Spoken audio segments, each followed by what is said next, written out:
जय हिंद साथियों, उत्कर्ष परिवार में आप सभी का हार्दिक स्वागत है। तो आप सभी के सपनों को एक नई उड़ान देने के लिए जो कुछ आप सभी का संकल्प है और आप सभी देश की नहीं दुनिया की सबसे बड़ी पुलिस फोर्स यानी उत्तर प्रदेश पुलिस का हिस्सा बनने वाले हैं। परित्राणाय साधुनाम विनाशायश्च दुष्कृताम, ये संकल्प अपने हृदय में लेकर के और सुरक्षा आपकी संकल्प हमारा, ये आप सबका उद्देश्य बनने वाला है। आने वाले दिनों में यही संकल्प लेकर के उत्तर प्रदेश पुलिस निकलती है मैदाने जंग में।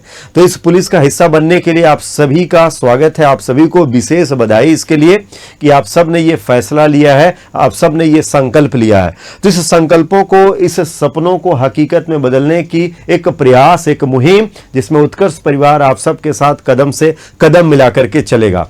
तो किसी भी एग्जाम की सफलता असफलता के कुछ मानक होते हैं, कुछ पैमाने होते हैं। उसमें से एक बड़ा पैमाना ये होता है कि आपने जिस एग्जाम को देने का संकल्प लिया है उस एग्जाम का सिलेबस क्या है, उसमें कौन कौन से प्रश्न बनते हैं, उन प्रश्नों को कहां कहां से पूछा जाता है, उन्हीं को लेकर के आज हम सभी लोग इस श्रृंखला में परिचर्चा करने वाले हैं। तो सभी लोग तैयार है भाई? चलिए शुरू करते हैं। तो यूपी पुलिस कांस्टेबल का जो सिलेबस होने वाला है वो सिलेबस क्या होता है उसको लेकर के बात करेंगे। सिलेबस पर पहुंचेंगे, लेकिन उससे पहले आपको बता दें कि इस एग्जाम में जब आप जाएंगे तो आपके सामने कितने प्रश्नों का चैलेंज होता है। यानी प्रश्न सबसे पहले देख लिया जाए कि भाई हमें कितने प्रश्नों का सामना करके मेरिट में अपना स्थान बनाना है और फिर अपने तन पे वर्दी सजाना है। तो ध्यान रखना 150 वस्तुनिष्ठ प्रश्न होते हैं भाई, ऑब्जेक्टिव टाइप ये एग्जाम होता है। 150 प्रश्न कुल आपसे पूछे जाते हैं। हर प्रश्न के लिए 2 अंक निर्धारित होते हैं, इसलिए आपका जो टोटल पूर्णांक हो जाता है वो 300 अंकों का बन जाता है। ठीक है, प्रत्येक प्रश्न के लिए 2 अंक निर्धारित है, ये ध्यान रखना है। तो 150 प्रश्न ये सॉल्व करने के लिए जो आपको समय दिया जाएगा वो समय ध्यान रखना 2 घंटा होता है भाई। 2 घंटा यानी 120 मिनट ये आपके लिए समय निर्धारित होता है। 2 घंटे में 150 प्रश्नों को सॉल्व करना होता है, जिसमें से प्रत्येक सही प्रश्न के लिए 2 अंक दिए जाते हैं। इसके अलावा इस बात का ध्यान रखना भाई, इसमें निगेटिव मार्किंग भी चलती है। क्या चलती है? निगेटिव मार्किंग भी चलती है, जो कि अगर कहीं एक सवाल गलत हो गया तो 0.5 अंक कट जाएगा। ये भी विशेष ध्यान रखना होता है। तो कोशिश ये होती है कि भाई जितने सवाल हमें आ रहे हैं उन सवालों को हम बड़ी ईमानदारी से करें।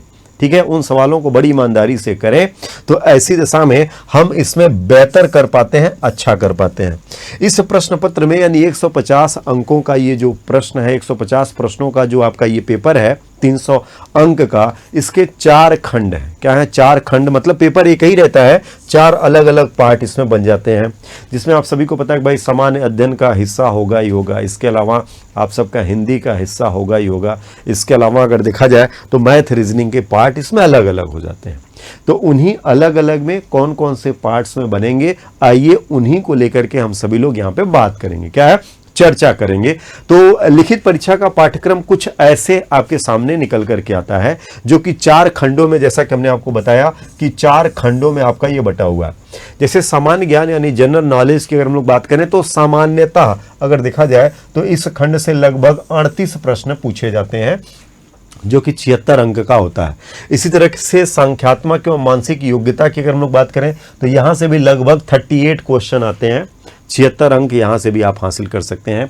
मानसिक अभिरुचि, बुद्धि, लब्धि एवं तार्किक जो क्षमता का विकास होता है वहाँ से लगभग 37 क्वेश्चन आते हैं। 74 अंक आपको हासिल करना होता है। और जनरल हिंदी यानी सामान्य हिंदी से लगभग 37 प्रश्न आते हैं। ध्यान रखना है ये एक मानक हमने बनाया है। ठीक है, ये एक मानक बनाया है। प्रश्नों की संख्या इसमें घट बढ़ भी सकती है। हाँ, एक बात यह है कि भाई टोटल जो आपके प्रश्न होंगे वो 150 ही होंगे और टोटल जो आपका अंक होगा वो 300 रहेगा, ये फिक्स रहता है। हाँ, इसमें नंबर आप क्वेश्चन कभी घट बढ़ जाते हैं। कभी देखा गया है कि सामान्य ज्ञान के कभी 42 आ गए हैं, तो कभी संख्यात्मक एवं मानसिक योग्यता के 42 आ गए, सामान्य ज्ञान के 36 आ गए, 38 आ गए। तो इसमें एक वेरिएशन देखने को मिलता है। इसी तरीके से मानसिक अभिरुचि, इसमें भी एक वेरिएशन देखने को मिलता है। और इसी तरीके से सामान्य हिंदी में कभी हिंदी के कभी 40 पूछ लिए जाते हैं, कभी 38 पूछ लिए जाते हैं। तो एक एवरेज अगर देखा जाए तो इस तरीके का आपका ये पूरा का पूरा खंड रहता है प्रश्नों को लेकर के। अब मुद्दा ये होता है कि जो ये आपके 4 खंड बांट दिए गए, इसमें से इन खंडों में कहाँ कहाँ से हमें पढ़ना होता है, कहाँ कहाँ से प्रश्न पूछे जाते हैं, उन खंडों को लेके बात करेंगे। तो सबसे पहले अगर हम लोग सामान्य ज्ञान को ही पकड़ लें भाई, सामान्य ज्ञान को ही पकड़ लें, तो सामान्य ज्ञान जीएस खंड, जैसा कि अभी आप देख पा रहे थे 38, तो 38 से 40, कभी कभी 42, ये प्रश्न यहाँ से आपके पूछे जाते हैं। ठीक है, ये प्रश्न आपके पूछे जाएंगे। तो सामान्य विज्ञान यानी इसमें जो आपका सिलेबस रहता है, तो ध्यान रखना जनरल साइंस सामान्य विज्ञान के प्रश्न रहते हैं। इसके अलावा अगर देखा जाए तो भारत का इतिहास रहता है, भारतीय संविधान से सवाल, भारतीय अर्थव्यवस्था एवं संस्कृति से सवाल रहेंगे, भारतीय कृषि से सवाल आपसे पूछे जाते हैं, वाणिज्य एवं व्यापार से सवाल पूछे जाएंगे, जनसंख्या नगरीकरण, विशेष रूप से जैसे उत्तर प्रदेश के जनसंख्या नगरीकरण से सवाल ज़्यादा पूछ लिया जाता है। इसके अलावा अगर देखेंगे तो पर्यावरण एवं नगरीकरण का विषय रहेगा। साथ ही में आपको भारत का भूगोल तथा विश्व भूगोल एक बार देखना ही पड़ता है। जब ये टॉपिक आप पढ़ रहे होते हैं तो प्राकृतिक संसाधन इसमें हम जाहिर से ही पढ़ लेते हैं, तो प्राकृतिक संसाधन का विषय बन जाता है। इसके अलावा उत्तर प्रदेश विशेष में जब आते हैं तो राजस्व आ जाएगा। इसके अलावा इसमें एक विशेष विषय अलग से जोड़ा जाता है, वो होता है पुलिस व सामान्य प्रशासनिक व्यवस्था, क्योंकि भाई जिस प्रशासनिक व्यवस्था का आप हिस्सा बनने वाले हैं, तो उस प्रशासनिक व्यवस्था को लेकर के आपके अंदर क्या जानकारी है, कितना आप उससे परिचित हैं, तो सामान्य पुलिस प्रशासनिक व्यवस्था के बारे में जानना होता है।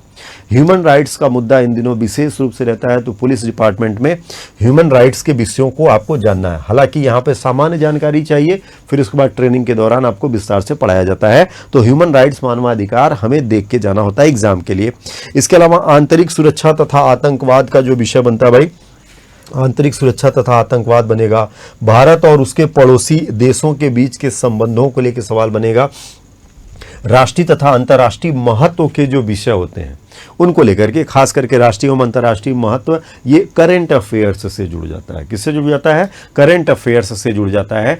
समसामयिक मुद्दों का ये पूरा का पूरा विषय लेकर के आता है। राष्ट्रीय तथा अंतर्राष्ट्रीय संगठन, ऑर्गेनाइजेशन, विमुद्रीकरण और उसका प्रभाव क्या होता है। इसके अलावा अगर देखा जाए तो साइबर क्राइम के विषय, इन दिनों साइबर क्राइम बहुत ही ज्वलंत मुद्दा बना हुआ है, इसको लेकर सवाल जाहिर सी बात है आपसे पूछा जाएगा। वस्तु एवं सेवा कर से संबंधित सवाल, पुरस्कार और सम्मान, इसके अलावा देश, राजधानी, मुद्रा, महत्वपूर्ण दिवस, अनुसंधान, खोज, पुस्तक और उनके लेखक, सोशल मीडिया, कम्युनिकेशन, ये पूरा का पूरा जीएस जीके खंड करेंट अफेयर्स का सिलेबस बनेगा आपके इस एग्जाम में, तो इसको ध्यान रखना है। तो इन सभी से मिलाकर के आपका मानक एक बनाया है 38 क्वेश्चन का। कितने का? 38 क्वेश्चन का। इतना आप सबको यहां से ध्यान रखना। तो भाई 150 प्रश्नों के पड़ाव में ये आपका पहला खंड बन जाएगा। क्या बन जाएगा? पहला खंड बन जाएगा, जो जीएस जीके खंड, करंट अफेयर्स, उत्तर प्रदेश विशेष, सामान्य पुलिस को लेकर के और बाकी अन्य जो आप यहाँ पे देख पा रहे हैं। इसके बाद जब हम लोग अगले स्टेप पे पढ़ते हैं तो भाग 2 वाला विषय आ जाता है भाई। भाग 2 जो कि संख्यात्मक एवं मानसिक योग्यता वाला विषय होता है, जिसको साधारणतः आप सामान्य गणित कह देते हैं। कहा तो जाता है कि भाई हाई स्कूल लेवल तक के गणित के सवाल यहाँ पर आपसे पूछे जाएंगे। ठीक है, तो इसमें अगर देखा जाए तो इसमें भी नंबर ऑफ क्वेश्चन वही रहता है भाई, कभी 38 तो कभी 40, ये वेरिएशन यहाँ पर देखने को मिलता है। तो इसमें अगर हम लोग क्वेश्चन देखें तो नंबर सिस्टम यानी संख्या पद्धति आपका एकदम पहला टॉपिक ही बन जाता है। तो यहाँ से सवाल आना तय रहता है। ठीक है, 1 सवाल 2 सवाल आपको यहाँ से मिलता है। सिंप्लीफिकेशन की बात करें, सरलीकरण फिर टॉपिक रहेगा। इसके अलावा दशमलव और भिन्न के विषय रहेंगे। साथ ही में महत्तम समापवर्तक और लघुत्तम समापवर्तक रहता ही रहता है भाई। एलसीएम एचसीएफ के बिना गणित कैसे चलेगी। अनुपात और समानुपात, परसेंटेज के सवाल जो कि आप सबका फेवरेट होता है, तो यहाँ से भी सवाल आएगा ही। प्रॉफिट एंड लॉस, लाभ और हानि के सवाल रहेंगे। इसके अलावा छूट बट्टा, साधारण ब्याज के सवाल, चक्रवृद्धि ब्याज के सवाल। इसके अलावा पार्टनरशिप भागीदारी है, एवरेज है, समय और कार्य, यहाँ से सवाल खूब बनता है। समय और दूरी, टाइम एंड डिस्टेंस का सवाल आपके एग्जाम में यहाँ से खूब बनते हैं भाई, ये ध्यान रखना है। टेबुलेशन, सारणी और ग्राफ, पाई चार्ट को लेके प्रश्न बनेगा। मेंसुरेशन को भी सम्मिलित किया गया है, तो मेंसुरेशन यहां से रहेगा ही रहेगा। कुछ अंक गणितीय जो संगणना तथा अन्य विश्लेषणात्मक कार्य और विविध इसके अंतर्गत संकलित कर दिए जाते हैं। वैसे जितना दिया है अगर इतना ही आप पढ़ लेते हैं तो विविध के चक्कर में बहुत ज़्यादा परेशान होने की ज़रूरत नहीं होती है, क्योंकि इतना ही आपका सिलेबस क्या होता है, बहुत ही पर्याप्त हो जाता है। तो ये हाई स्कूल स्तर के गणित से सामान्य जानकारियों को लेकर के आपका ये पार्ट 2 बन जाता है, जो कि यहाँ से इसके अंतर्गत आ जाता है। इससे जब हम लोग आगे की ओर बढ़ेंगे तो मानसिक योग्यता जो कि इसी खंड के अंतर्गत रह जाता है। तो मानसिक योग्यता की अगर हम लोग बात करेंगे तो इसमें क्या क्या आएगा भाई, तो इसमें ध्यान रखना तार्किक आरेख को लेके है, इसके अलावा संकेत संबंध विश्लेषण को लेके आ जाता है, प्रत्यक्ष ज्ञान बोध शब्द रचना परीक्षण लेकर के आपसे बात करता है, अक्षर और संख्या श्रृंखला को लेकर बात करेगा, शब्द और वर्णमाला में आंशिक समरूपता का जो विषय बनता है ना, उसको लेकर के सवाल यहाँ पे प्रेरित कर देता है। व्यवहारिक ज्ञान परीक्षण के सवाल इसमें आपसे पूछे ही जाते हैं। इसके अलावा दिशा ज्ञान परीक्षण से संबंधित सवाल रहेंगे, आंकड़ों का तार्किक विश्लेषण करना, प्रभावी तर्क और अंतर्निहित भावों का विनिश्चय करना, ये इस खंड को जोड़ करके सवाल बनता है। और आप सब हमेशा इस खंड को लेकर मजबूती से चलते ही चलते हैं, तो इस पर भी क्या करनी है, हमें अपनी पकड़ सामान्य रूप से मजबूत करनी है। फिर उसके बाद आते हैं, इसका जो थर्ड पार्ट बनाया गया है वो मानसिक अभिरुचि, बुद्धि लब्धि एवं तार्किक क्षमता का होता है। तो ये पार्ट 3 आ जाता है, जिसमें मानसिक अभिरुचि के विषयों को लेकर, जैसे निम्नलिखित के प्रति दृष्टिकोण क्या है, जैसे जनहित, कानून एवं शांति व्यवस्था, सांप्रदायिक सद्भाव, अपराध नियंत्रण, विधि का शासन है, अनुकूलन की क्षमता है, व्यवसायिक सूचना बेसिक स्तर तक को लेकर के, पुलिस प्रणाली क्या है, समकालीन पुलिस के चर्चित मुद्दे क्या हैं, कानून व्यवस्था का विषय क्या है, व्यवसाय के प्रति रुचि क्या है आपकी, मानसिक दृढ़ता, अल्पसंख्यक एवं अल्पसंख्यक अधिकार वालों के प्रति संवेदनशीलता, लैंगिक संवेदनशीलता का जो विषय बन जाता है, इसके अंतर्गत आ जाते हैं। तो एक तरीके से अगर देखा जाए तो ये पूरी तरीके से प्रैक्टिकल होता है। इसमें आप प्रैक्टिकली नॉलेज को लेकर के चलते हैं। ये प्रैक्टिकली नॉलेज आप विविध प्रकार की घटनाओं का जब उनका अध्ययन कर रहे होते हैं, उनका विश्लेषण कर रहे होते हैं, तो उनसे आपकी जो सोच, आपकी समझ बढ़ती है, उस पर आधारित सवाल होते हैं, बड़े मज़ेदार सवाल होते हैं। हालांकि इस सोच का अधिकतर विकास जब आप देखेंगे, जब हम लोग जीएस खंड में सामाजिक विषय के विषयों को लेकर के अध्ययन कर रहे होते हैं, तो वहाँ पर इसके बहुत ढेर सारे टॉपिक आपके कवर होते हैं।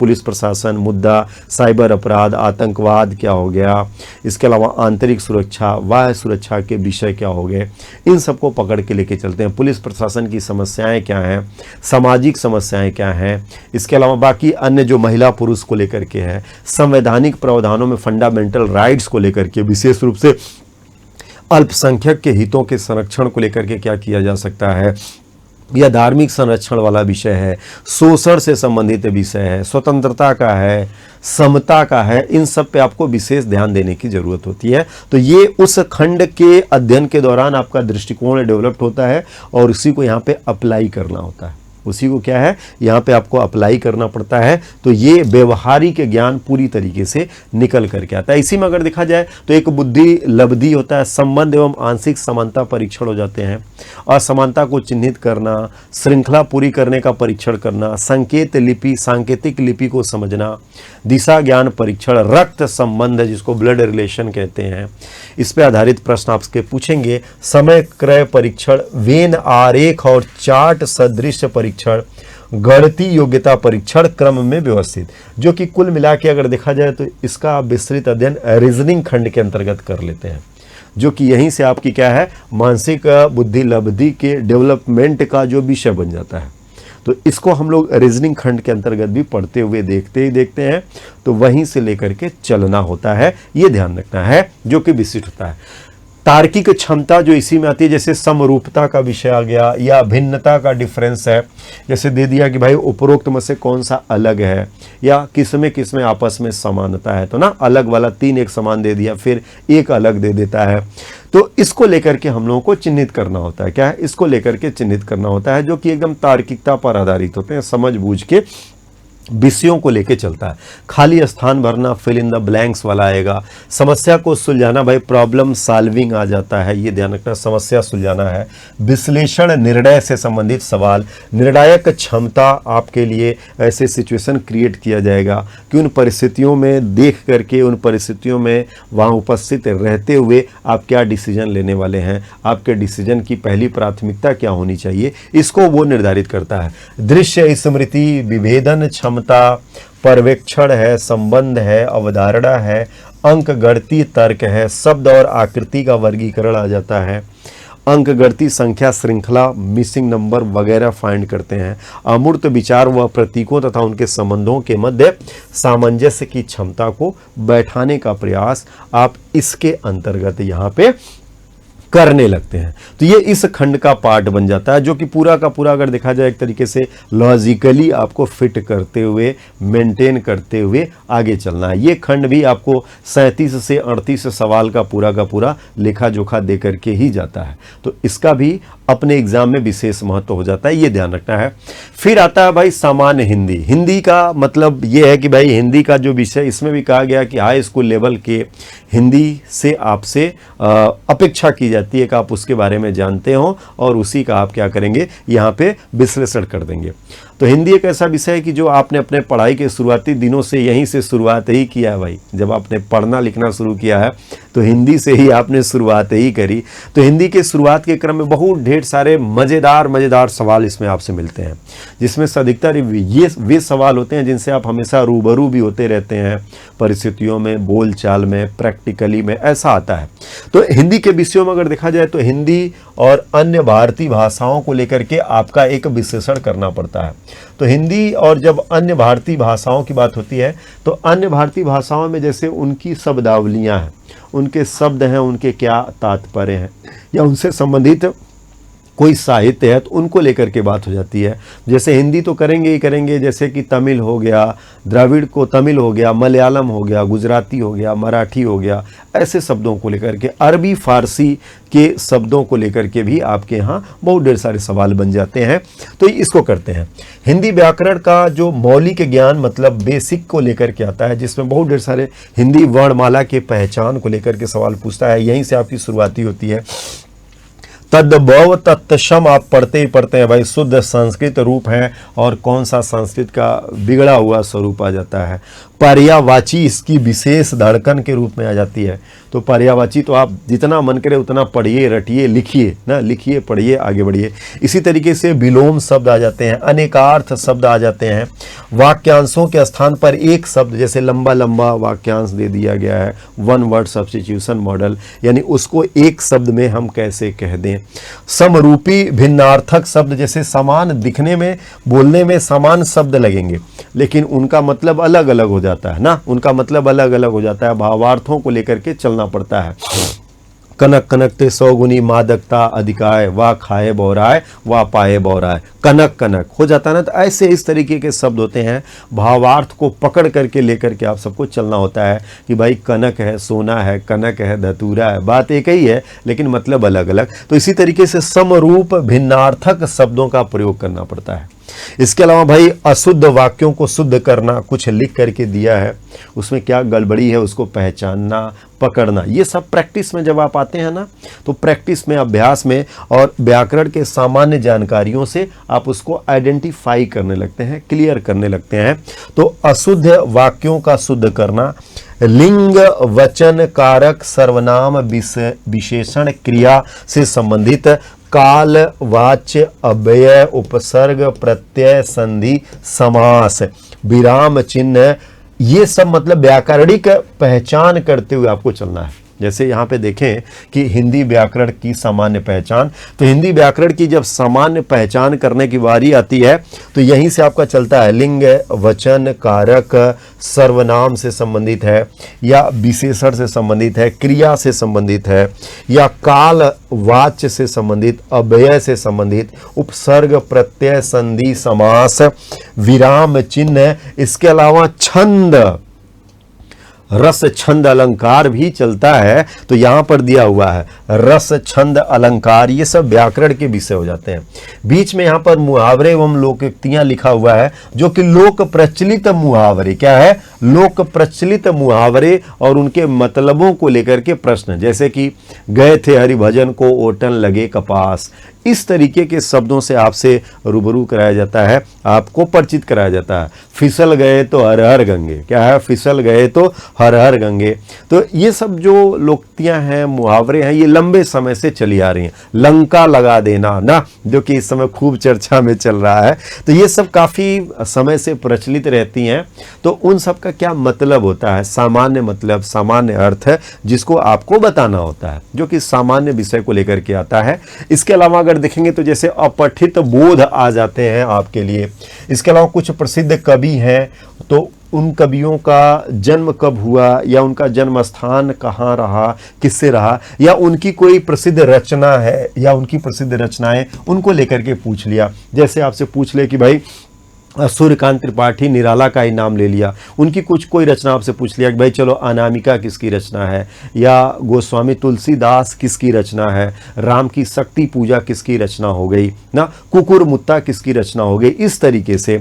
या कंकाल जयशंकर प्रसाद के बारे में पूछ रहा है, या मुंशी प्रेमचंद या उनके बारे में कोई रचना लेकर के पूछ रहा है, अगेय जी के बारे में आपसे पूछ रहा है, या आपसे सुमित्रानंदन पंत जी के बारे में पूछ रहा है, महादेवी वर्मा के बारे में पूछ रहा है, या उनकी कोई रचना आपसे पूछ लिया है, तो इसका जिक्र वो कर देता है। ठीक है, ये ध्यान रखना। हिंदी भाषा में बहुत ढेर सारे दिए जाने वाले पुरस्कार होते हैं, हालांकि ये करंट अफेयर्स में भी हम लोग करते ही करते हैं। तो साहित्य जगत में दिए जाने वाले जो पुरस्कार होते हैं, उन पुरस्कारों को ये पकड़ता है। ज्ञानपीठ हो गया, या भारत भारती सम्मान हो गया, इस तरीके से साहित्य जगत में मिल रहे जो सम्मान है, चाहे सरस्वती सम्मान हो गया, व्यास सम्मान हो गया, बिहारी सम्मान हो गया, तो ये साहित्य जगत में दिए जाने वाले जो पुरस्कार होते हैं उनको रखता है। विविध में भी उन्हीं व्यक्तित्व को रखेगा, या कुछ ऐसे हिंदी साहित्य में कुछ बड़ा हो गया है, कोई नया परिवर्तन हो गया है, कोई चर्चित साहित्यकार है, लेखक है, उसकी कोई नई रचना आ गई है, या उसका कोई निधन हो गया है, या हिंदी को लेकर के या साहित्यिक गतिविधियों को लेकर के कोई सम्मेलन आयोजित किया गया है, कुछ चीज़ों को, तो ये भी अधिकतर इसका विषय जो है वो करंट अफेयर्स से जुड़ जाता है। लेकिन सामान्यतः हम इस पर भी नज़र रखते हैं कि भाई इस खंड में आपसे प्रश्न बन सकता है। तो कुल मिलाकर अगर देखा जाए तो यहाँ से भी लगभग 38 से 37 प्रश्न पूछे जाने की संभावना इस खंड में भी आपकी बनती ही बनती है, जो कि आपके यहां पर इस कांस्टेबल पड़ाव के अंतर्गत आ जाता है। तो भाई 4 खंडों का ये पूरा का पूरा पेपर हो जाता है, जैसा कि हमने आपको शुरुआत में ही बता दिया था, और उसी का एक एक करके ऑब्जर्वेशन किया, और फिर अब यहीं से लौट करके वहीं आ जाएंगे, जहां से शुरू किए थे वहीं आ जाएंगे। इसीलिए कहते हैं दुनिया क्या है, गोल है, और इसी गोल दुनिया में सुरक्षा के इंतजामात करने हैं आप सभी को अपने उत्तर प्रदेश में। क्या है, अपने उत्तर प्रदेश में। तो एक मोटे मोटे सरसरी निगाह से अगर देखें तो आपका जीके जीएस खंड रहेगा, इसके अलावा मैथ खंड है, रीजनिंग खंड है, और हिंदी, जो कि 4 खंडों का ये सामान्य पेपर जिसको आप सब यहां से कह देते हैं। और इसमें कुल 150 प्रश्न, 300 अंकों का, यानी प्रत्येक प्रश्न के लिए 2 अंक हैं, और गलत अगर कर देते हैं तो 0.5 निगेटिव मार्किंग भी हो ही जाती है, जो कि उत्तर प्रदेश कांस्टेबल का ये पूरा का पूरा सिलेबस रहेगा। तो हमने आपसे कहा था कि जहां से शुरू किए फिर वहीं वापस लौट आए, यूपी पुलिस कांस्टेबल, तो ये इसका पूरा का पूरा सिलेबस है।